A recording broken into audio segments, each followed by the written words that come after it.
লীলার কথা স্মরণ করে, বৃন্দাবন লীলার কথা মনে করে বহু সুন্দর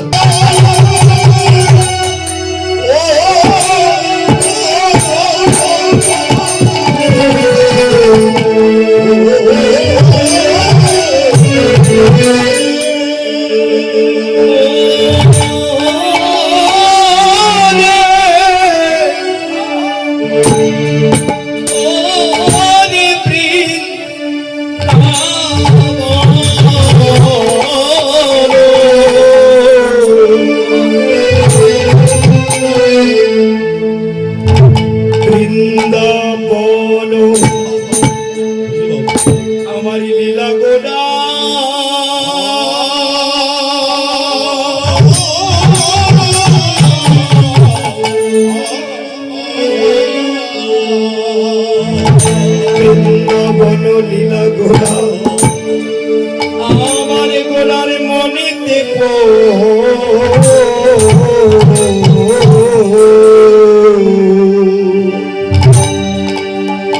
গোড়ার আমার মনে দেখো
কেন? দেখুন, এখানে মধ্যরাতে হওয়ার ফলে অনেকের কিন্তু আবার এরকম পাচ্ছে। হ্যাঁ, কীর্তন আস্বাদন তো করবেন, একটু যদি মনের মধ্যে আনন্দ না থাকে, ঘুম ধরলে কি আর আনন্দ থাকে? কাজেই একটু ঘুমটাকে দূরে রাখার চেষ্টা করি, কথাগুলো একটু ভালো করে শুনুন। দেখো, বৃন্দাবন লীলা গোরার মনেতে পড়িল, যমুনার ভাব সুরধ্বনির করিল। বৃন্দাবন লীলা আমার গৌরাঙ্গ মহাপ্রভু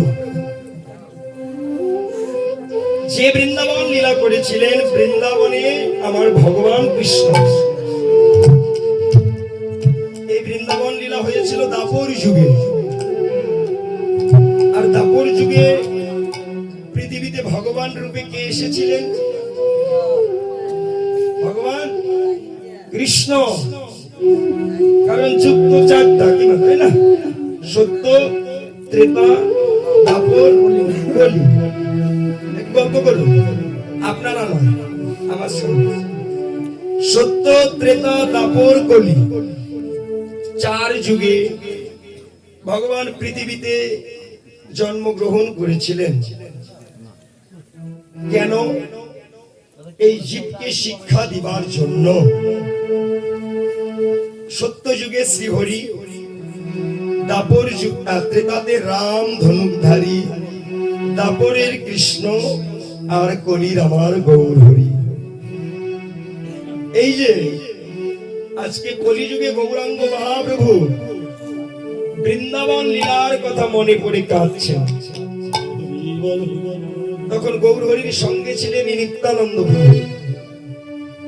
নিত্যানন্দ আমার গৌর হরিকে গিয়ে প্রশ্ন করলেন, প্রভু তুমি আজকে ওই বৃন্দাবন লীলার কথা কেন স্মরণ করছো? মাইক অপারেটর দাদা আছে কি কানে? আসতে গেছে সাউন্ড হাইগে দলে কিন্তু অপারেটর দাদা আপনি একটু আসুন। হরিবা, তাহলে যে বৃন্দাবন লীলার কথা মনে পড়লো, এই বৃন্দাবন লীলা আমার ভগবান কৃষ্ণ করেছিলেন। যে লীলা ভগবান কৃষ্ণ করেছিলেন, সেই লীলার কথা আজকে আমার গৌরাঙ্গ মহাপ্রভুর মনে পড়লো। দাদা কিবোর্ডের সাউন্ড একটু কমিয়ে দেন। তুমি যে আজকে বৃন্দাবন লীলার কথা মনে করে এমন করে নয়নের জলে কাঁদছো কেন প্রভু? এই বৃন্দাবনে কি এমন হয়েছিল যার জন্য তুমি বৃন্দাবনের দাপরের লীলা শেষ করে কলিযুগে এসেছো, অথচ কলিযুগে এসে তুমি ওই দাপরের লীলার কথা স্মরণ করে কাঁদছ কেন? কি হয়েছিল?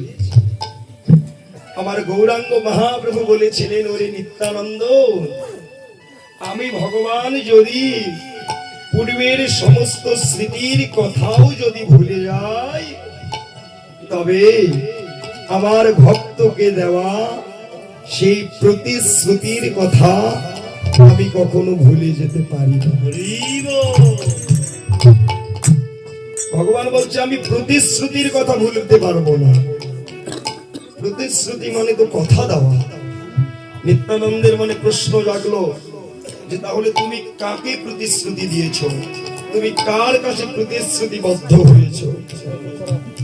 আমার গৌর হরি তখন কেঁদে বলেছিলেন, ওরে নিত্যানন্দ, ওই দাপর যুগের আমার একজন প্রাণ প্রিয় ভক্ত ছিল, যে শুধু আমাকে পাবার জন্য এক জন্মে নয়, এক যুগে নয়, আমায় পাবার জন্য সে 3টি যুগে কেঁদেছিল।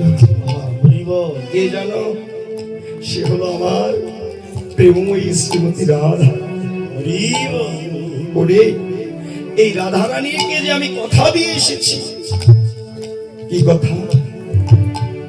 আমার গৌর হরি বলেছি, এই রাধা রানী আমায় পাবার জন্য সত্য যুগে কেঁদেছিল, সত্যে কেঁদেছিল, সত্যের নারায়ণী হয়ে।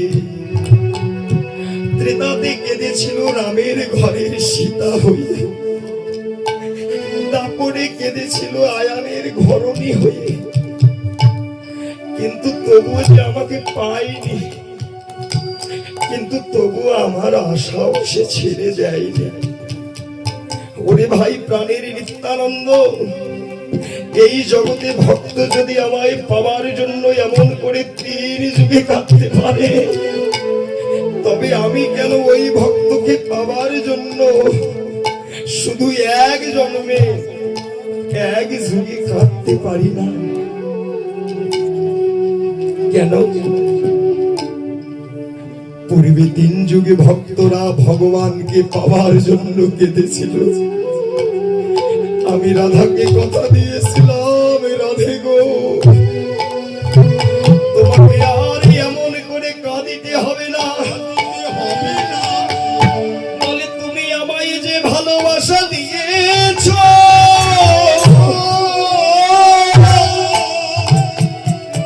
এই ভালোবাসার ঋণ শোধ হবে কখন জানো?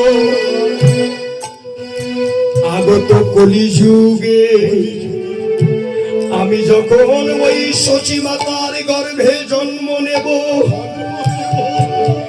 সেই দিনই আমার ভগবানের ভগবত্ব ভুলে গিয়ে